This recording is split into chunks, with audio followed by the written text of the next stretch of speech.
Is that the value I want? I want to be able to hold a point. So if I'm going to wear this down real quick, I'm going to want to put it in my pencil sharpener and make sure that I've wiped it off or whatever, and have a very crisp edge to it. But not for this, but for catching the edge. And remember, we have quite a bit of control over that as well.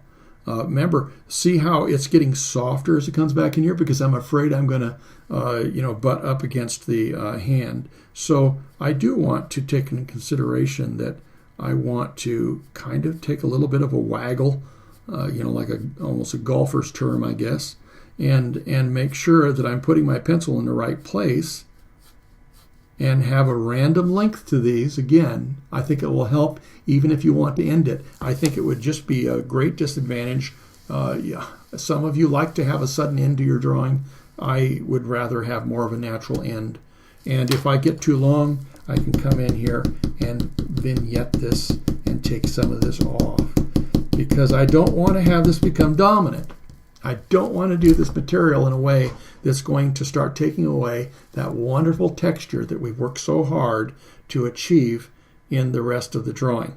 So there's going to be places that are going to need to be maybe a little bit less. I don't want to overcommit. Maybe I might have to come in there and regulate it just a little bit. I can track with my tapered stroke. I can come in there and put a little more on it if I want. And yet this is also going to be toned down, just like I talked about with the hands early on in the, when I started off, in that I can tone down the contrast. That's the same thing that can happen here. Now I'm going to take a little less of a grade. Let's see if it's always good to just try it. If I've already created the texture I want, I don't want this to be the texture. I want this to be the shadow and the value. And then if I'm going to come back in here and